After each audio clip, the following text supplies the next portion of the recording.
Arsenal 2, West Ham nil, and Thunderbolt Arsenal come back and get a victory. I don't know what's wrong with this football team. We are Lottery FC, hot and cold. You can't seem to predict what's going to come out of this football club. We went from having two terrible performances at Old Trafford and at Goodison Park to two amazing performances against Southampton and against West Ham. We pick up the victory here. As always, if you're new around here, if you enjoy Arsenal and football-related content, please consider subscribing on my road to 700 and drop a like down below so it helps the algorithm, it helps this video get out to more people. And leave your thoughts in the comment section down below, whether you're an Arsenal fan or West Ham fan or a football neutral, and how you believe this game went. There's a couple of talking points, but for the most part, I don't think either fan base can really be annoyed at the result. We deserved a 2-0 win, and West Ham got a 2-0 win. West Ham got a 2-0 loss, as they kind of really deserved. They sat back in their shell. Their game plan was to absorb us. It didn't end up working. But yeah, we're going to go through the talking points. We're going to start with how the game went as a whole. We started the game on the front foot, and we started the game really fast. West Ham did not do what Southampton did. They did not try and attack us. They didn't try and press us high. They sat back in our shell. And to be fair, they defended well. They didn't really do anything going forward, but defending-wise, they didn't really do anything wrong either. Dawson had the game of his lifetime. Literally morphed into Beckenbauer, prime Maldini. He was stopping everything. We did eventually have a couple of close breakthroughs. One where the ball got fired into Ødegaard, who laid it off to Martinelli, and then off to Lacazette, but just a last minute tackle. Couple of penalty appeals, but nothing really major. And that was going into halftime. That was it. That was 0-0. We looked dangerous, but we couldn't quite have the finishing touches on what was, let's be honest, a good performance. Second half, however, I was thinking we need to start and continue fast, and we did. Straight away, we got a goal. Lacazette dropping deep, and who's running behind? Martinelli. I've been saying it the whole time. He's a brother that runs behind the defence. He runs beyond the ball. Too many of our players, it's a good thing, don't get me wrong, but too many of our players come short to receive. Like Saka, Ødegaard, Smith-Rowe, come receive the ball, make something happen. There's not enough players in this football team that run in behind. Because if everyone comes to receive the ball ain't going anywhere. You need people that are going to receive the ball and people that are going to go in behind. A good mixture. And Martinelli is a player that goes in behind. A perfect pass from Lacazette. And then Martinelli opens his body up, finishes bottom right. It reminded me actually of Thierry Henry's goal against Leeds when he made his return in the FA Cup. Just opens his body up and just slots into the far corner. Composed finish. And that was 1-0. After that, thankfully, we kicked on. We didn't retreat into our shell. And we did get the penalty. This was a talking point. Was this a penalty? In my opinion, it was not a penalty by Kufal. He got the ball. He got a bit of a follow through after, but that's what happens. When you slide tackle, you're going to do that, man. You don't slide tackle then release your leg. You slide tackle and you follow through on slide tackle. For me, it wasn't a penalty. He was unlucky also to get sent off. It was the second yellow, the reason he got sent off. But yeah, bit unfortunate there. We did end up missing the penalty. Lacazette did miss it. It didn't really matter though because we went on to finish the game off. And yeah, I mean, it's unfortunate. They didn't really deserve a red for that. No way did Kufal deserve a red, but look, at the end of the day, I don't think it really would have impacted the result. I think either way we were getting the win here. Of course, you can say you never know that. But the way the game was going, it's not like it completely changed the complexion of the game. We were on top with 11 men, 11 versus 11, and we were still on top with 11 versus 10. We did finally get our last goal, and Emile Smith-Rowe, who came on off the subs bench. And to be honest, this is I literally I didn't curse with the opposite. I blessed him. I was literally saying he's had a really quiet game, Smith-Rowe, since he's come off the bench. Don't remember him doing anything, and then he pops up with literally a goal in the last minute to give us a comfortable 2-0 victory. Saka receives it, runs with the ball, lays off to Smith-Rowe, cuts inside, fakes the pass and just drills it through the legs of Issa Diop and into the corner. No chance for Fabianski in goal, and that was it. That was 2-0. The stats are split screen with me. As you can see, looks like total domination. It was a great performance from us. I cannot cap. I cannot tell a lie. I'm optimistic. We're in top 4. We are in the top 4 for the first time in 2.5 years at this stage of the season. It's a change in mentality, man. This Premier League is such a flip-flop. It's such a mood swing league.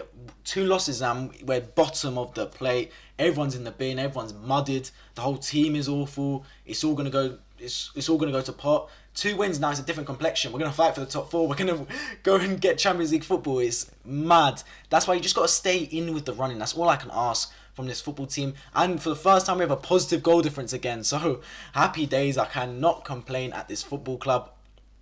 It's just a result to kick on now. We've got Leeds next game, which, boy, Leeds just got absolutely battered the other day by Man City. So you know what's going to happen for them. They're going to come back firing at us just like Man United did the other day.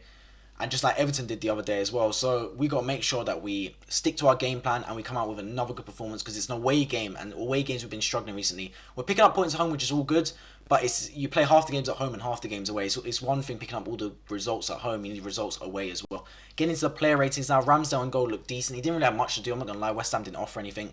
They had 1 shot on target. But I'll give him a 7, Ramsdale.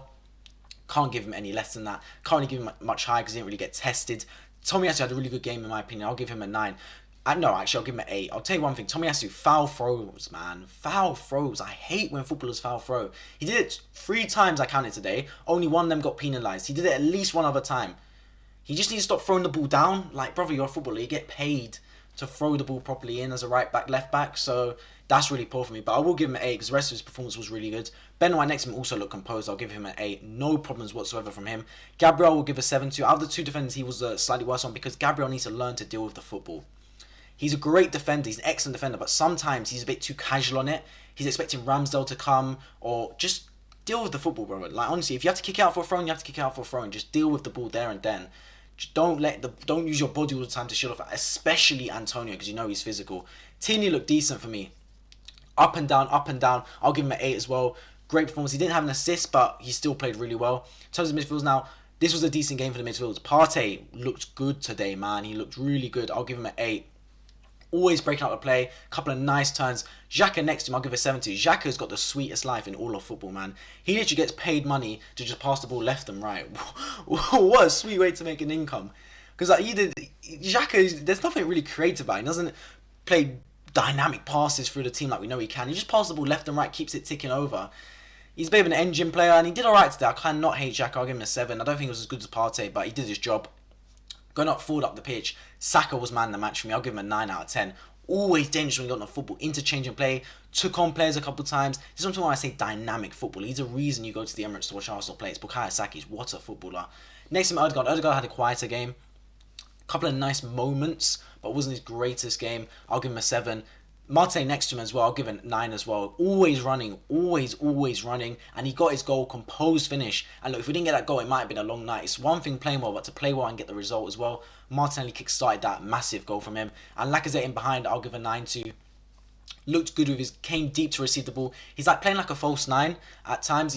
The one thing he lacks is his pace. I wish he had pace because he'd actually be a really good striker if he was fast. Because the ball gets away from him at times. He's kicking the ball further than he can actually run.